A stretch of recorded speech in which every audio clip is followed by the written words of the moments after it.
protestan le dimissioni del precedente. Los sucesos han tenido lugar en el aeropuerto de Caracas. Inicia una nueva etapa. Нас крал.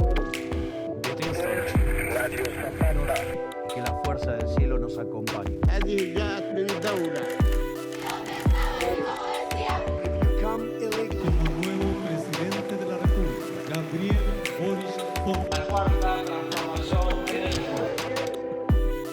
Résultat, ils font grimper le thermomètre mondial.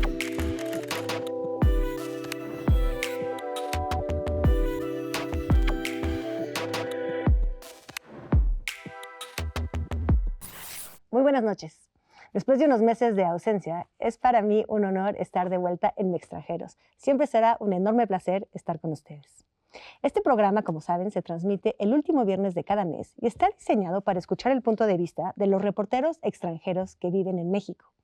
Se trata de vernos desde adentro y desde afuera, pues ellos viven aquí, pero hacen la nota internacional sobre nuestro país. En esta ocasión vamos a adentrarnos en la terrible cuestión de la crisis del agua en México, que se vuelve incluso angustiante cuando hay quienes hablan de que se aproxima el día cero.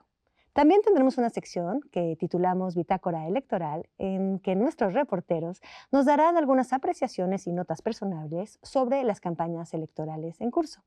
Y por último, analizaremos el estado de nuestras relaciones con la República Hermana de Ecuador desde el allanamiento de nuestra embajada en ese país. Los dejo con las notas internacionales y nos vemos inmediatamente después para dar inicio a nuestra mesa. El pasado 8 de abril ocurrió un eclipse total de sol visible para millones de habitantes en México, Estados Unidos y Canadá. Ciudades de esta región no volverán a atestiguar otro fenómeno de esta naturaleza hasta 2052, por lo que para muchas personas se trató de un evento único y especial.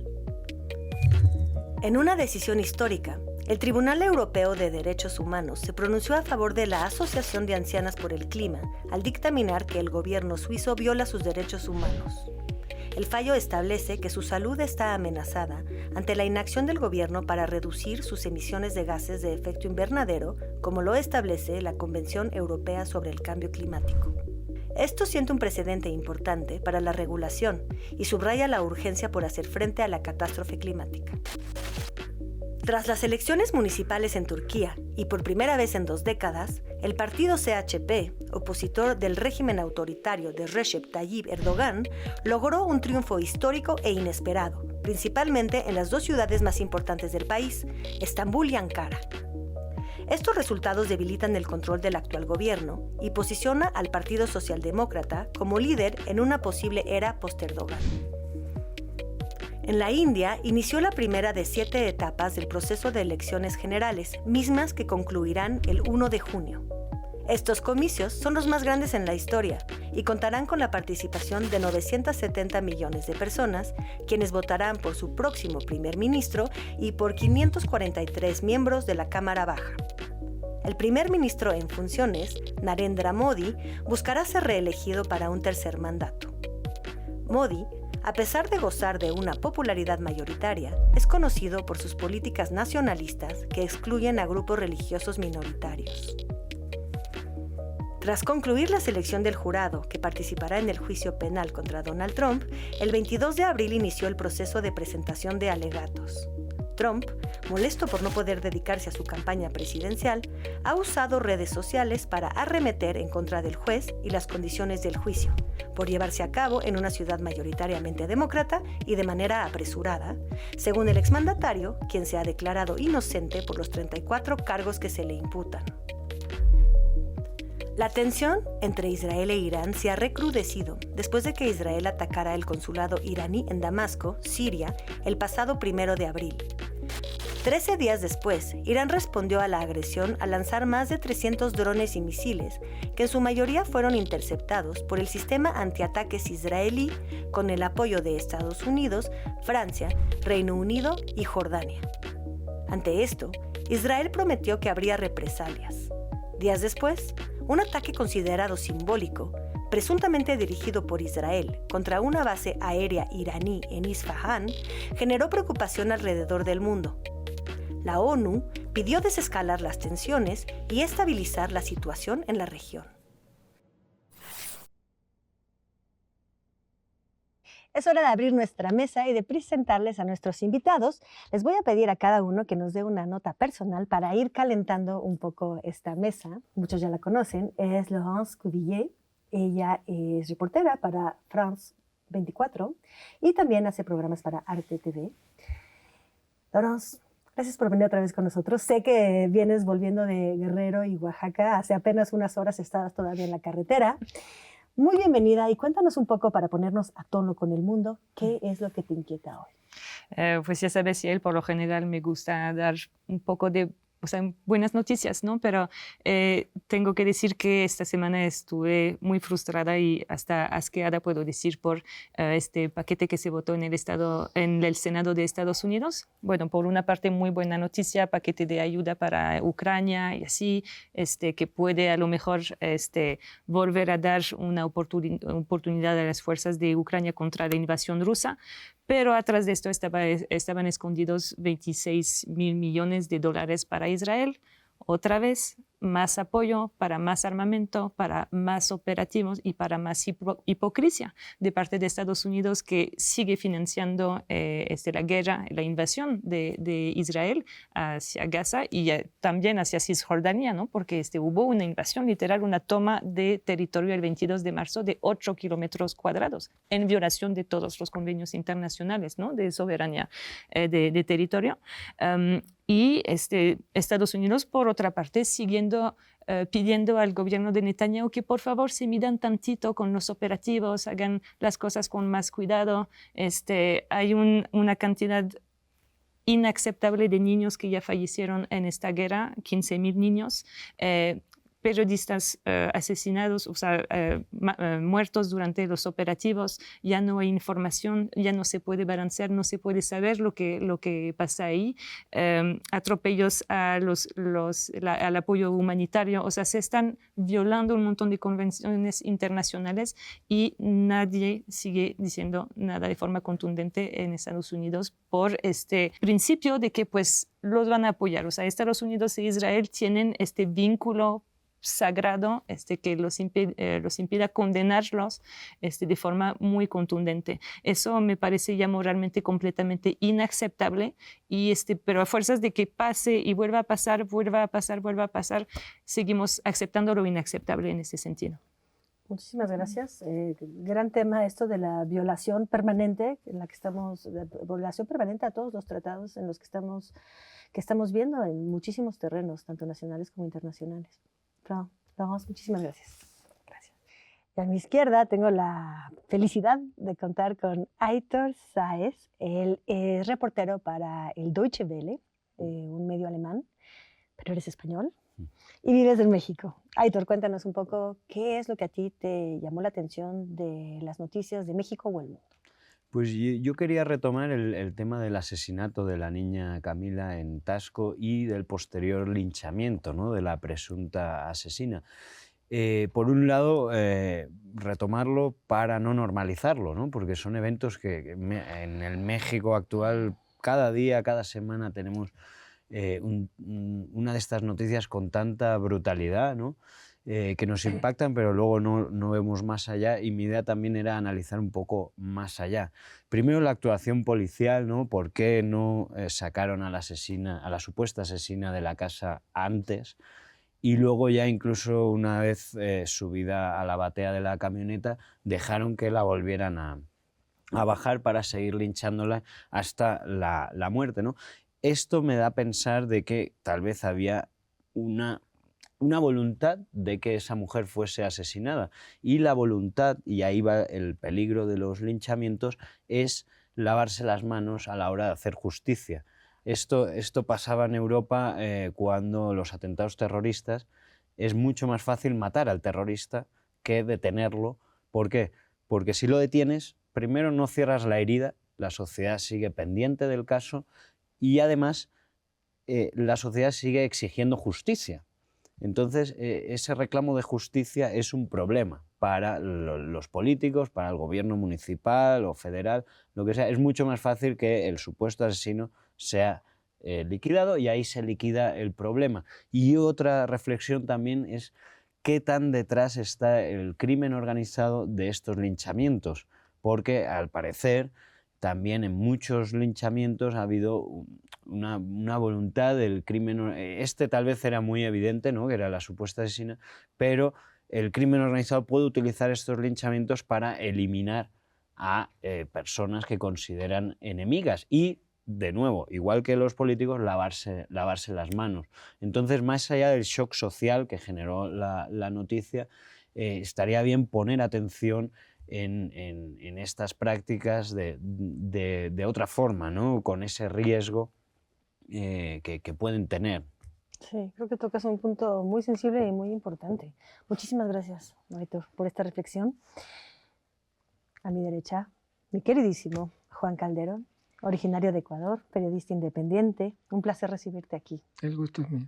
Juan, Gracias. cuéntanos algo. Me llamó la atención el informe sobre las observaciones del Estado de Derechos Humanos en el mundo que lo da el Departamento de Estado. En la rúbrica de México, una vez más, llama la atención a la actitud de las autoridades, incluyendo el mandatario, por estigmatizar y criminalizar las actividades de los periodistas. Es un país donde está considerado de alta peligrosidad en el mundo. Pero a mí lo que me llama la reflexión es que como los Estados Unidos hablan del derecho a la libre expresión y al acceso a la información cuando tienen la mira a Julian Assange, Sí. que es bastante paradoxal. Es verdad, para la democracia se necesita más democracia, no menos democracia. Las dificultades que puede tener la prensa o la libertad del acceso a la información disminuye esos espacios. Y al contrario, hay que fortalecer todo lo que es contrapoder, todo lo que puede permitir que se desarrolle una verdadera democracia. Y la prensa, en este caso, yo pienso que siempre tiene que estar al lado de los gobernados y no al lado de los gobiernos. Por supuesto, es su papel, ¿no?, como tú dices muy bien, de contrapoder. Muchísimas gracias, Juan Calderón. Y todos lo esperan. Vamos a darle la palabra a Carlos Salinas Maldonado, nuestro periodista originario de Nicaragua, que reportea para El País, este medio español. Muy bienvenido, Carlos. Gracias por la invitación. Hay una línea de un poema del poeta nicaragüense Ernesto Cardenal, se llama La Hora Cero, y la línea dice: en abril los mataron. El poema fue escrito durante la dictadura de Somoza en Nicaragua, que duró 47 años, y toda la represión brutal que desató Somoza contra los opositores. Nicaragua, muchos años después, varias décadas después, está viviendo lo mismo, esta vez con Daniel Ortega. Y hago referencia a este poema porque en abril de 2018 estallaron una serie de movimientos sociales en Nicaragua, de protestas en contra del régimen de Daniel Ortega, que ya lleva 16 años en el poder, y la gente estaba harta. Y la respuesta de Ortega fue precisamente hacer lo mismo que hizo Somoza, es decir, una represión brutal que dejó 365 personas asesinadas, principalmente estudiantes universitarios. Dos informes, uno de la Comisión Interamericana de Derechos Humanos de la OEA y otro de Naciones Unidas, ambos independientes, determinaron que en Nicaragua se cometieron crímenes de lesa humanidad hace ya 6 años. El régimen de Ortega se mantiene, está muy fortalecido, cuenta con el apoyo del ejército y con un arma represora muy fuerte, tanto policía como parapolicía. Y hago referencia a esto precisamente porque no quiero que la situación de Nicaragua se olvide 6 años después. Estamos en este programa, más adelante lo vamos a analizar, con los conflictos en Medio Oriente, con la guerra en Ucrania, con todo este desmadre político que hay en América Latina, pero me gustaría que el foco se mantenga en Nicaragua, no solo por un homenaje a estas 365 personas que fueron asesinadas por el régimen, sino por la cantidad de periodistas que han tenido que salir del país. Yo he cumplido ya más de 5 años de exilio en México precisamente porque al régimen de Daniel Ortega y en particular a su esposa Rosario Murillo no le gustaba la cobertura que yo ejercía sobre lo que estaba pasando en la crisis política, y por eso el diario El País decidió sacarme de Nicaragua porque mi vida ya prácticamente estaba en riesgo, ¿no? Pero así como me sucedió a mí, le ha pasado a decenas de periodistas. Ya no hay periodistas en Nicaragua, no hay oposición en Nicaragua, la oposición fue encarcelada, más tarde liberada, y toda está en el exilio. Entonces yo creo que el foco importante, ahora que se cumplen 6 años de aquella protesta social, es hablar de Nicaragua y que ese tema no se olvide en México y en el resto de América Latina. Pues muchísimas gracias. Gracias, en efecto, por este ejercicio de memoria importante en todos los eventos y sobre todo por lo terrible que ha pasado en Ecuador. Qué bueno que estás en México con nosotros a salvo y espero que puedas volver a tu país muy pronto. Pues bueno, vamos a cerrar este bloque, ¿no? Vamos luego a adentrarnos ya en los temas particulares de este programa. Volvemos muy pronto con ustedes.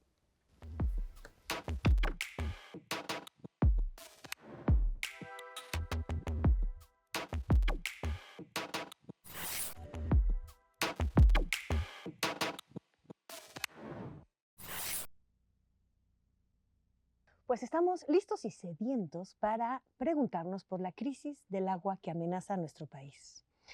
Quiero decir que estoy muy agradecida que esté con nosotros Aitor Sáez porque ha hecho un trabajo a profundidad en torno al agua. Este trabajo se titula Aguas revueltas, sequía y saqueo en México y está publicado en el sitio de periodismo alternativo Pie de Página. Es un especial con varios capítulos que abarcan distintas regiones de México, cada una con una problemática particular, pero siempre difícil, que apunta a la escasez, la contaminación o el acaparamiento de este recurso vital. Guerrero, Nuevo León, Yucatán, Baja California, Chihuahua, entre otros lugares a los que ha ido Aitor. Empecemos por lo dramático, por lo que nos asusta. ¿Qué significa el día cero? ¿Qué es este concepto? Tú lo has dicho, al final el día cero es un concepto un poco dramático, ¿no? Y es una metáfora que se refiere al día en que no haya agua. Esto no va a suceder, siempre habrá algo de agua, poca o mucha. El problema es que no habrá agua para todos y todas. Entonces el día cero sirve en términos políticos, sociales, para explicar esta emergencia y sobre todo alertar a la población. A mí no me gusta particularmente porque por un lado es alarmista, con lo cual quita espacio a una discusión de fondo, de soluciones y de responsabilidades, y por otro lado habla de un proceso irremediable, cuando no lo es. La solución a la falta de agua es fabricar agua. ¿Cómo se fabrica agua? Con árboles y bosques. Lo que pasa es que esa solución es una solución poco política, poco electoral y muy compleja, ¿no? Por eso estamos viendo que políticos y políticas ya en el cargo y ahora en las campañas no lo proponen en sus campañas y en sus propuestas. Es mucho más fácil decir voy a perforar 100 pozos, voy a traer agua de aquí, de allá, cuando eso al final son soluciones paliativas, ¿no? Por supuesto. ¿A alguien de aquí le resuena de manera diferente el concepto del día cero? También en otros países. Se ha manejado en varios lugares del mundo el concepto del día cero. Bueno, ya fue el caso de Sudáfrica, ¿no? Exacto. Se había previsto que iba a haber el día cero, pero felizmente no ocurrió. No ocurrirá, como dice Aitor. Sí, exactamente. El día cero es, la definición estricta es no hay ni una gota de agua, cuando en el fondo la escasez de agua es mucho más sutil. O sea, no hay una gota de agua, o sea, no va a caer lluvia y no hay manera de tener, Exacto. Nadie va a tener agua. Esto no va a pasar, esto no pasa ni en Etiopía, ¿no? El proceso de escasez de agua es mucho más sutil en el sentido de que en un campo agrícola tú puedes tener agua, pero no la suficiente para sembrar, y esto provoca que tengas que abandonar tu cultivo, ¿no? Si el día cero lo entendemos de esa forma, que la consecuencia de ese día cero es el desplazamiento de poblaciones, ese día cero ya ha sucedido en muchas regiones de México. Sí, o sea, el problema en sí no es la cantidad de agua disponible, es cómo se maneja, cómo se capta, cómo se utiliza, ¿no? Y pues efectivamente sembrar árboles sabemos a qué sirve, ¿no? A aumentar la porosidad del suelo para que se infiltre el agua. Y el hecho de que pasamos constantemente de escasez de agua a inundaciones es precisamente por el exceso de artificialización del suelo, ¿no? Que hace que pues todo el agua se desliza y se va a concentrar en drenajes y se estanca y provoca inundaciones. Quería mencionar un proyecto muy interesante que fui a visitar hace poco en Ecatepec, donde se construyó un parque de 20 hectáreas usando un recurso natural increíble que tenemos en el Valle de México, que es el tezontle, que es una piedra volcánica porosa, que es una maravillosa esponja terrestre, y en este parque pues obviamente vegetalizaron, ¿no? Sembraron árboles, etcétera, pero más que nada descompactaron compactaron el suelo, pusieron áreas cubiertas de tezontle para que precisamente en esta zona de Ecatepec, donde mucha agua cae, baja de las colinas y provoca encharcamientos e inundaciones, pues se pueda infiltrar hasta los mantos acuíferos, que eso es el gran desafío, ¿no? Estamos bombeando 2 veces más agua de los mantos acuíferos que la capacidad de recarga por el momento. Entonces el desafío es cómo repartir y dirigir el agua para que haya disponibilidad para la fauna, porque eso es importante también, entubando a todos los ríos. Estamos también concentrando todo en un esfuerzo sobre la sociedad humana, pero estamos deprivando a la naturaleza del agua y pues estamos impidiendo que se infiltre naturalmente el agua, que es el mismo desafío, por ejemplo, que tienen en República Dominicana, ¿no? Que hay muchísimos ríos en República Dominicana, pero por la deforestación están pasando constantemente de sequías e inundaciones, porque no hay esta repartición y esta porosidad y esta capacidad de infiltración del agua a los subsuelos. O sea, digamos que... Lo que es importante es no bajar la guardia y al contrario redoblar por el problema del cambio climático, que es lo que produce la sequía, ¿no? Entonces, estar atentos y redoblar esfuerzos para poder solucionar, que es uno de las grandes crisis que nos toca vivir. Claro, lo de la sequía también es engañoso, ¿no? Y es lo que los políticas utilizan para explicar la escasez de agua. La sequía es un proceso natural, ¿no? Que quizá no está en nuestras manos, pero la escasez de agua, como decía Laurent, tiene múltiples factores y uno de ellos es la distribución del agua, ¿no? La red, las fugas que tienen las tuberías y sobre todo eso, ¿no? Una política extractivista, ¿no? De entubar, de sacar a mayor profundidad o una política, ¿no? De regeneración natural. Ahora mismo en México la única política que está optando por cuidar los bosques es Delfina, en el Estado de México. El proyecto de Ecatepec es muy bonito, ¿no? A nivel simbólico, pero tampoco resuelve. Es el proyecto de Loreta Castro, ¿verdad? Pero, Sí, ¿qué? O sea, ajá. vamos a plantar bosques, o sea, el empobrecimiento del suelo es lo único que Bosque la de agua. compactación Claro. Entiendo, pero del suelo. es el único, o sea, es el único problema. O sea, digamos, yo tengo la impresión, sobre todo también leyendo tu reportaje, que este problema ha desarrollado múltiples facetas, que también tiene que ver con política, que tiene que ver con crimen, que tiene que ver con contaminación. O sea, no es solamente el tema del empobrecimiento del suelo y plantemos bosques y ya acabamos con el problema. No, es que tuve la impresión durante esta crisis y esta sombra del día cero que todos estábamos espantados y un poco fatalistas, pero que a nivel de soluciones espanta un poco la magnitud de lo que se tendría que implementar para realmente solucionar esto. O sea, estamos en un valle con 22 millones de personas que siguen usando entre 5 y 10 litros de agua para evacuar 100 o 200 mililitros de orina que echamos.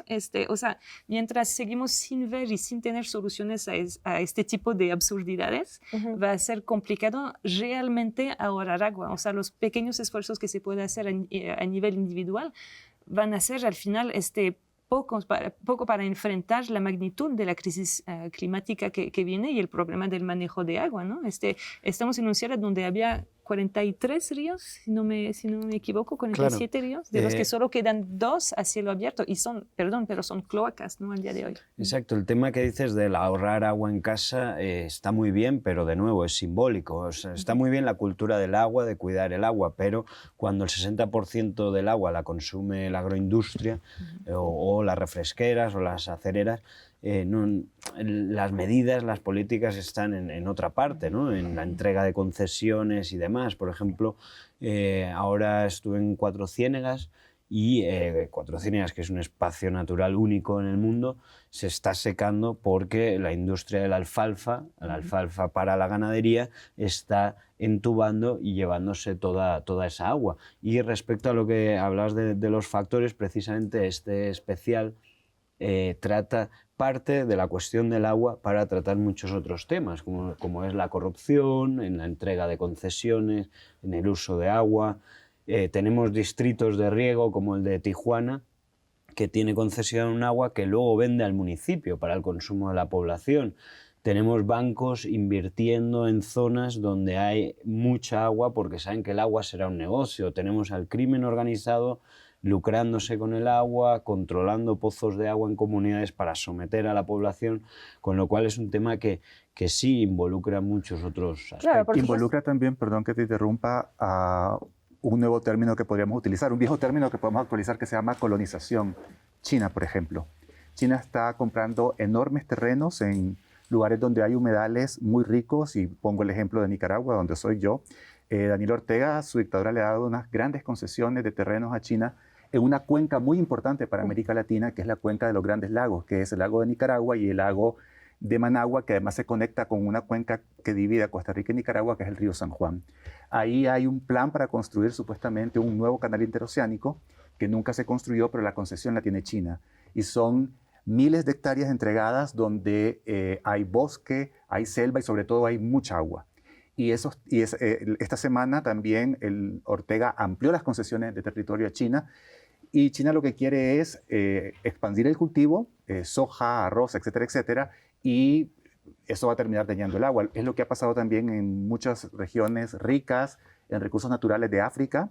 La República Centroafricana está absolutamente tomada tanto por rusos como por chinos, y yo creo que también hay que hablar de esa nueva colonización, ¿no? y de la avaricia que tienen potencias emergentes como China para hacerse con territorios donde hay riquezas, y bueno, el agua es el petróleo del futuro. Es decir, y además con la hipocresía de que China está, por otra parte, construyendo ciudad de esponjas que quiere poner como vitrina, como modelo, ciudad donde pues sí, todo el recurso acuático pues sí se capta, etcétera. Ahí está, esto lo ponen de fachada, y en el backstage pues están haciendo cosas como esta, ¿no? Que pues sí, monocultivos, que sabemos que es una absurdidad también ecológica, ¿no? Y hablando de este acaparamiento del agua, ¿no? De esta inversión para el agua futuro, a escala nacional también hay otro concepto que está surgiendo ahora, que es la hidrocracia, ¿no? Esta gente poderosa, empresas que se están apoderando de concesiones y de terrenos con esta mira, ¿no? Con la mira de que el agua será un negocio muy, muy lucrativo. Y el problema de las concesiones en Nicaragua, en México, es que una vez das una concesión para explotar un manto acuífero, es muy difícil controlar qué tanto se está explotando, porque normalmente son concesiones en recintos cerrados, sea minera, sea ganadería, agricultura, en los que cuando hay una supervisión, una revisión, tienen que avisar previamente y lógicamente no pueden controlar qué está pasando ahí. Y esto es un riesgo para la soberanía de un país, prácticamente. Claro, el extractivismo de agua es el nuevo oro, ¿no? Mientras más sube el valor del agua, mientras más escaso, más sube su valor y más suben los intereses, el crimen, todos los acaparamientos. Quizás, sí, vamos a tener que cerrar, pero yo reflexionaría en qué tanto sí nos sirven quizás para mover a la población, pues cierto pánico, cierto que no deja de discutir, pero se necesita hablar de día cero, se necesita la contaminación del agua como en la Benito Juárez, se necesita muchas veces, antes de entrar aquí decíamos, bueno, ya está empezando a llover, ojalá y eso no quite pues el susto por la sequía, ¿no? Necesitamos que la gente continúe movilizada y sensible al tema, ¿no? Y antes de que se olvide, nos vamos a ir a corte. Muchas gracias por sus comentarios y vamos a pasar al siguiente tema. Los dejo. Volvemos.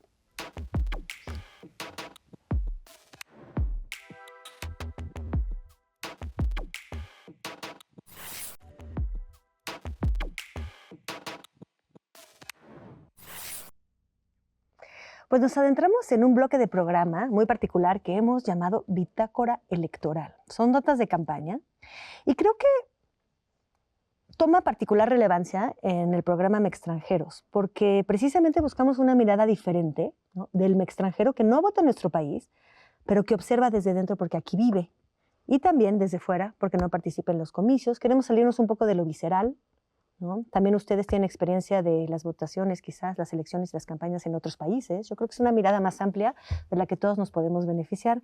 Entonces, los vamos a invitar a que nos den pues algunas apreciaciones, algunas notas, ¿no?, de lo que han visto, de lo que han podido observar durante las campañas electorales en México, que bueno, uno sale a la calle e inmediatamente se encuentra atacado por carteles y otros anuncios. Carlos, ¿tú quisieras decirnos algo? Pues voy a tomar esa palabra que acabas de usar, atacados. A mí, como periodista extranjero que vive en México y que trabaja en México, lo que me llama mucho la atención y que me parece espeluznante y además me duele es la violencia que se está desatando y que está desatada en contra de los candidatos a ocupar puestos públicos en México, ¿no?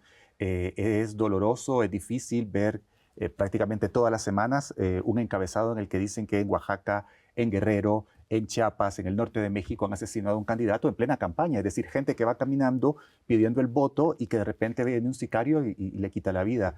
Yo me pregunto si eso se puede llamar democracia en sí, es decir, ¿está México de verdad en una democracia cuando el proceso electoral, que es el ADN de la democracia, ¿no? La posibilidad de la gente de elegir libremente a sus representantes, se está viendo truncado por este nivel de violencia, un nivel de violencia que queda en la impunidad? Es decir, cuando a una persona en Guerrero se le asesina por el simple hecho de querer optar a una alcaldía o a una diputación o a un puesto público y el Estado no responde como debe responder, ya no solo en haberle garantizado la suficiente seguridad, sino en saber por qué ocurrió este crimen y quiénes son los implicados en este crimen y a quién se le va a someter al sistema judicial para que este crimen no quede impune.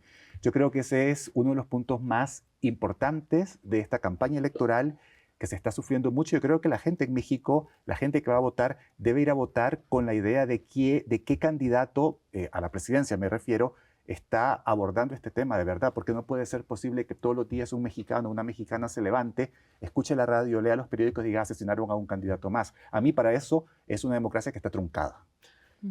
A mí sobre la violencia política me ha sorprendido en estos comicios particularmente, más allá del número de asesinatos y que será el ciclo electoral más violento en la historia de México, me sorprendió el nivel de influencia del crimen organizado.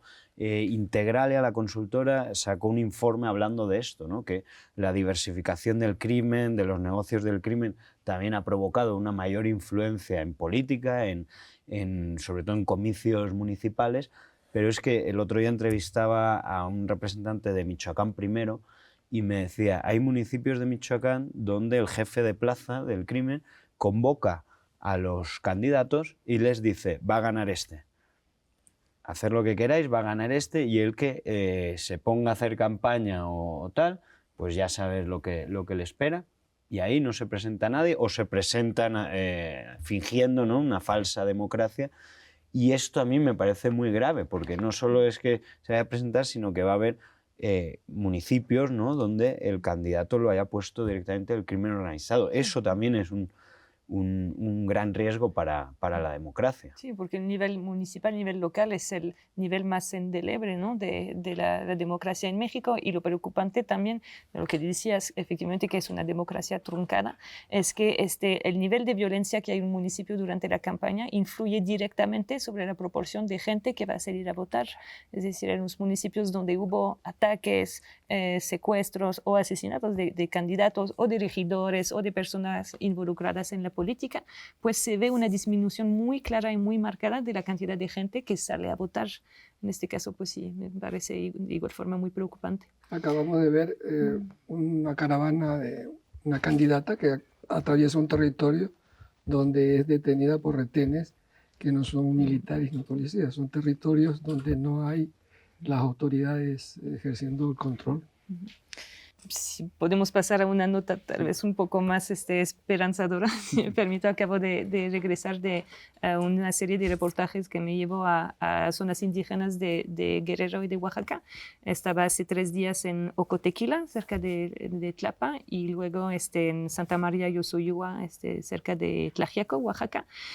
Y ahí sí observé señales de esperanza en cuanto a la participación de las mujeres en las campañas a nivel local. En Ocotequila tuve el placer de encontrar a Antonia Ramírez, que es una mujer indígena que en el 2021 llegó a una asamblea de usos y costumbres y exigió con un grupo de mujeres poder votar, porque las mujeres nunca habían accedido al voto en estas zonas. Al día de hoy las mujeres pueden votar, pueden presentarse a puestos de regiduría, de presidencia, etc. Y vi a Antonia Ramírez en el terreno ya es su cara, o sea, su rostro, su nombre son muy famosos en la zona y pues las mujeres acuden cuando ella pasa ahí en Ocotequila, acuden con representantes del INE para hacer reuniones de informes, de información sobre los derechos cívicos, el derecho a votar, cómo se vota, lo que sí es legal, lo que no lo es. Obviamente también pláticas de salud sexual, de salud infantil, etc. Eso me pareció muy esperanzador y en Santa María Yosuyua, Oaxaca, encontré a una regidora, que también eso es un fenómeno reciente. Me dijeron que hace apenas 8 o 10 años las mujeres empezaron a acceder a estos puestos, más bien les dieron, o sea, les dejaron acceder a estos puestos. Y encontré esta joven, Marlene, que tiene 20 años, durante un año con una beca de Jóvenes Construyendo Futuro, estudió agricultura y agroforestería y regresó de regidora de ecología en su municipio y está construyendo un gran proyecto de vivero para volver a plantar ocotales, encinos. Ella está muy informada, muy capacitada y me dijo que pues, por la misma vía de Jóvenes Construyendo Futuro, otras 4 jóvenes de esta zona indígena pues, se habían capacitado por lo mismo y estaban ahora en proyectos de reforestación en esta zona. Las vi muy entusiasmadas. Obviamente para algunas pues es un gran esfuerzo, es un gran reto tomar la palabra en público y llevar a cabo proyectos en un mundo en el que pues, todavía sus madres o sus abuelas habían sido casadas a la fuerza de adolescentes todavía. O sea, el cambio generacional ahí y los cambios que se hacen en cuanto a paridad en las decisiones políticas locales se me hizo positivo. Me parece muy, muy interesante y muy importante el trabajo de Logans y esta cobertura, y ahí voy a hacer autocrítica. Muchas veces los medios de comunicación, sobre todo extranjeros, cubrimos esto, ¿no? Violencia política, ¿no? La campaña, además, o sea, cubrimos la democracia desde ese ángulo. Y luego nos quejamos de que matan candidatos, de que la gente no participa, pero no dedicamos tiempo y esfuerzo a construir democracia, a cubrir temas que fomenten la participación, ¿no? la participación de mujeres, presupuestos participativos. Y ahí, digo, hago autocrítica, ¿no? Porque la función de los medios también debería ser construir democracia, no simplemente decir todo está mal, ¿no? Luego te paso contactos. Sí, tengo que ir por allá. Juan, ¿quisieras o Carlos reaccionar también a este tema también de las mujeres en la política? Tenemos 2 candidatas presidenciales mujeres, yo no me lo hubiera esperado tan fácil. Bueno, y además una también compitiendo por la gobernatura de la Ciudad de México, que posiblemente sea el estado más importante del país, porque aquí se suma mucha de la riqueza que tiene México, ¿no? Yo creo que es un punto... Primero quiero reaccionar a lo que dijo Aitor. Obviamente que el papel de los medios de comunicación siempre va a ser encontrar grandes historias como las que está mencionando, pero yo creo que lo básico es informar y que la gente esté informada para tomar decisiones. Y no se puede obviar el tema de la violencia. Y para que la gente sepa lo que está ocurriendo en su país, porque es brutal, porque, o sea, no sé, a nivel latinoamericano, fuera de la dictadura de Venezuela, Nicaragua y Cuba, si hay un nivel de violencia, bueno, Ecuador ahora sabemos, más adelante vamos a hablar de esto, pero que está bastante descompuesto, también han matado candidatos, pero lo de México es sin precedentes en la región y de una manera brutal, es decir, fuera de las dictaduras que ha habido en América Latina, este nivel de violencia me parece que es para que la gente que va a votar en México lo tome en cuenta, se les enciendan las antenas y decidan o exijan que se ponga de alguna manera un freno a un nivel de violencia tan brutal. Y lo otro es una cuestión estética de la que quiero hablar, que ya lo estábamos mencionando antes de comenzar la grabación, que tiene que ver por qué demonios se utiliza tanta propaganda a la vieja usanza. Es decir, han afeado la Ciudad de México y las otras ciudades de la República con una propaganda absurda de fotos de candidatos que en realidad eso no, yo no sé, yo no soy experto en campañas electorales, pero creo que no suma voto. Es decir, cuando la gente está tan conectada ya, que tiene un teléfono móvil, por muy atrasado que sea, está ya, o sea, mira la información a través de los medios de comunicación, a través de redes sociales, y este gasto absurdo al menos en la capital de México, en propaganda de rótulos, etcétera, etcétera, me parece que no tiene... Y la contaminación que genera. Ahí no estoy de acuerdo. Yo creo que sí da votos y me pasó el otro día hablando con un conductor de Uber, ¿no? Que le pregunté ¿qué vas a votar? Sé que no se debería hacer, pero el señor me quiso responder y me dijo voy a votar por el candidato opositor, por Taboada. Y yo, ¿por qué? Y dice, porque lo veo más en los letreros. Y tiene mucha lógica porque si la derecha gobierna el occidente de la ciudad y seguramente habrá más carteles de Taboada en el occidente de la ciudad y seguramente Uber lo utilicen más en el occidente de la ciudad porque son zonas más acomodadas, ¿no? O sea, tiene una lógica. Le expliqué esa lógica y me dijo, pues sí, tienes razón, ha sido porque lo he visto más en carteles. Incluso en la radio, ¿no? Los conductores que se paran todo el día en la radio también reciben mucha influencia. Es verdad, y eso también nos habla un poco de la falta de educación cívica para informarse un poco más allá de lo que te ponen en la calle como propaganda, ¿no? Como publicidad. Tenemos que cerrar este bloque. Les agradezco muchísimo a todos sus apreciaciones sobre las campañas. Lo que es una buena noticia, siguiendo con el tema de la violencia electoral, es que en un país, uno de los países más violentos del planeta, una alta tasa de feminicidio, sean 2 mujeres las candidatas al... Estoy totalmente de acuerdo. Yo también lo festejo muchísimo. Bueno, pues sobre esta nota contenta, despedimos este bloque y nos damos inmediatamente cita para lo que sigue, que es Ecuador.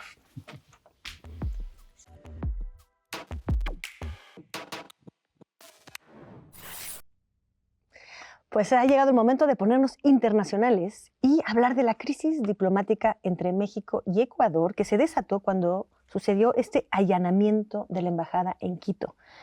Juan, qué bueno que estás aquí con nosotros, pues tienes relaciones amplias con ese país. ¿Podrías, por favor, decirnos o darnos una idea de qué tan condenable o justificable aparece para un ecuatoriano que vive en México el allanamiento de esta embajada? No hay justificación posible para la violación. Es condenable.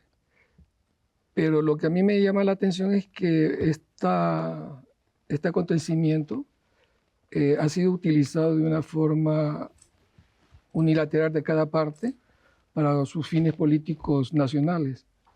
En Ecuador, los comentarios que hay en relación a la posición de la política exterior mexicana no es muy comprendida porque más lo ven ellos como una injerencia de un mandatario de un país extranjero en asuntos de política nacional, porque lo del allanamiento, digamos, ahí es una parte de un contexto que comienza con las declaraciones del presidente de México en relación al asesinato de un candidato en las elecciones pasadas, donde ganó las elecciones Noboa, poniendo en duda la legitimidad de esa elección.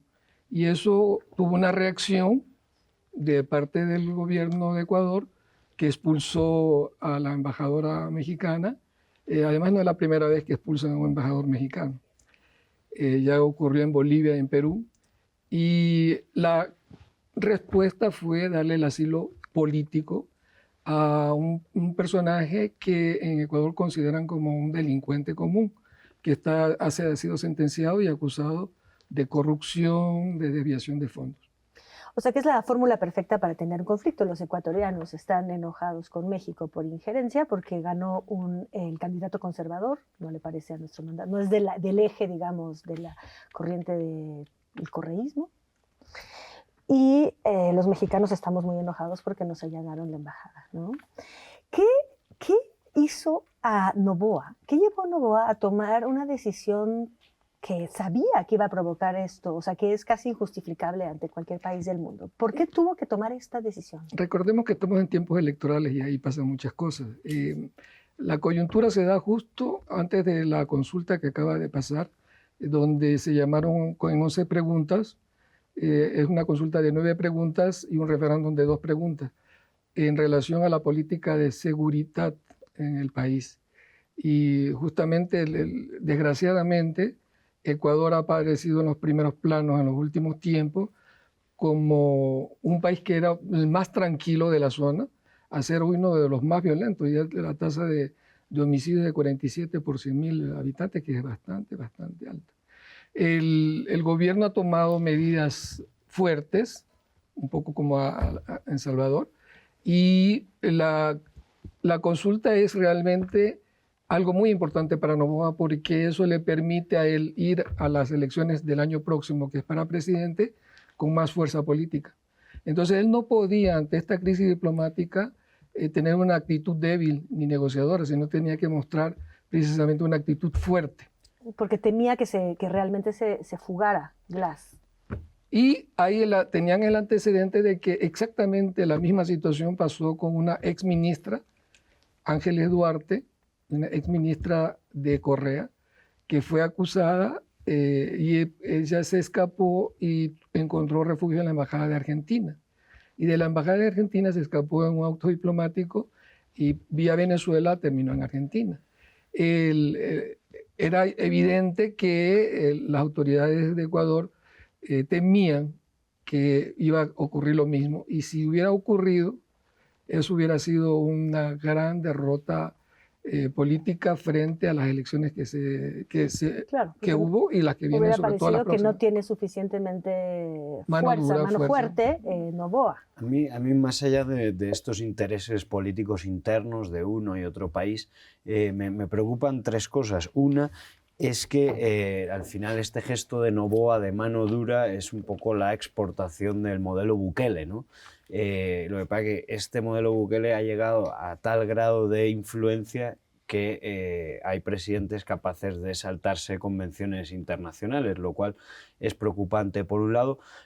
Por el otro lado, me parece preocupante que el derecho a asilo diplomático, ¿no?, que es una figura patrimonio de América Latina, que surgió aquí, que incluso las mayores dictaduras habían respetado, ¿no?, en el caso de Pinochet, se ponga ahora en cuestión, tambalee, ¿no?, en un mundo donde en tanta disputa, tantas cosas en cuestión, que se pone en duda el orden mundial, algo que no estaba en cuestión, una figura, un mecanismo que no estaba en cuestión, se ponga en duda, me parece preocupante. Y la tercera es que ante una crisis diplomática que ya venía de antes, como decías, ¿no?, con comentarios de AMLO y demás, no haya habido un liderazgo regional para mediar, para que hubiese unas negociaciones entre México y Ecuador que hubiese sido la mejor salida. Y eso da muestra de la falta de cohesión entre los países de la región. En un momento en el que el mundo está tan dividido,